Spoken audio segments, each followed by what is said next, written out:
स्वयं रहस्योद्घाटन। सर्वोच्च श्री पिता के साथ श्री श्री ठाकुर की पहचान करने का सबसे महत्वपूर्ण आधार श्री श्री ठाकुर का स्वप्रकाशन है। श्री श्री ठाकुर ने विभिन्न परिस्थितियों में कुछ ही शिष्यों को अपना स्वयं का परिचय दिया।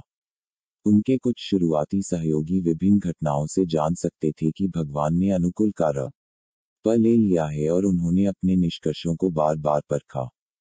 जब उन्हें अपने निष्कर्षों की पुष्टि की गई, तो उन्होंने मानवता के लाभ के लिए इस संदेश को फैलाना शुरू कर दिया।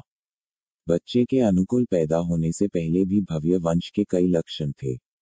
कुछ भिक्षुओं और ऋषियों द्वारा की गई प्रारंभिक भविष्यवाणियां थीं, जो जाहिर तौर पर पैगंबर के पूर्वज थे और सर्वोच्च आत्मा के लिए अपने मिशन के आने और उसकी सेवा करने की तैयारी की थी।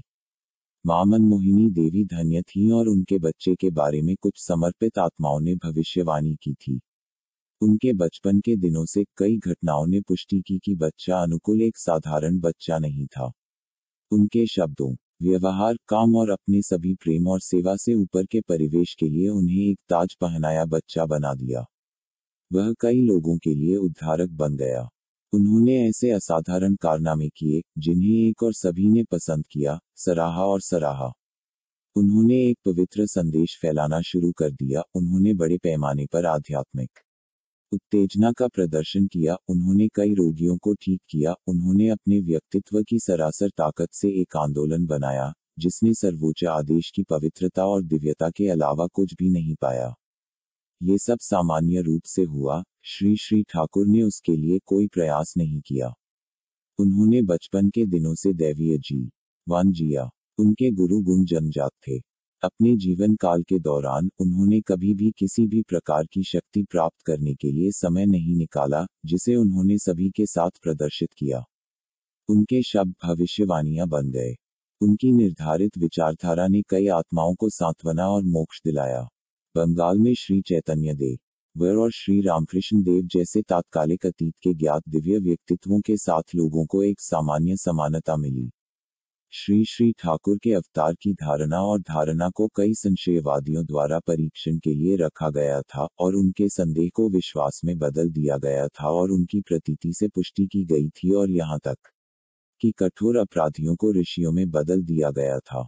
कुछ धीरे धीरे एकत्रित होने वाले विश्वास के कारण और जन हिस्टीरिया का एक नाभिक उत्पन्न हुआ। जो भी श्री श्री ठाकुर के संपर्क में आया, उसे एक नई दृष्टि मिली और वह दृष्टि न केवल व्यक्ति में रूपांतरित हुई, बल्कि चारों ओर एक नई संवेदनशीलता पैदा हुई। जैसे कि समाज कुछ ऐसा करने के लिए आया था जो हताशा में उम्र की तलाश में था। यह 20वीं शताब्दी के शुरुआती दशक थे, जब श्री श्री ठाकुर अपने 30वें दशक में थे। वह एक रहस्योद्घाटन का दौर था, जब एक आकर्षक और प्यार करने वाले युवा श्री श्री ठाकुर जंगली आग से प्यार और देवत्व का संदेश फैला रहे थे।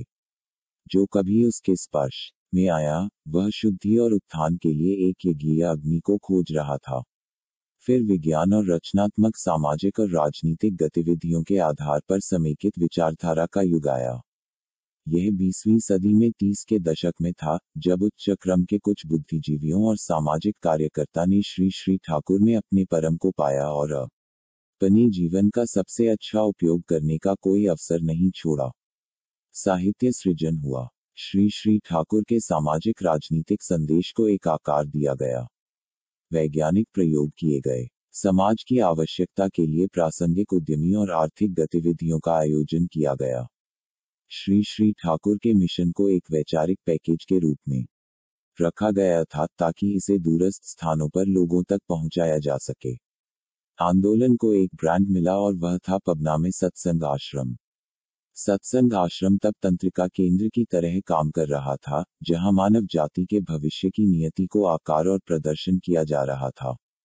एक नया विश्व व्यवस्था जहां विज्ञान और धर्म का संश्लेष अन हुआ, जहां पदार्थ और आत्मा को एकीकृत किया गया, श्री श्री ठाकुर से बाहर निकालने का वादा किया गया। श्री श्री ठाकुर के प्रत्येक शिष्य द्वारा एक नए प्रकार का सशक्तिकरण महसूस किया गया।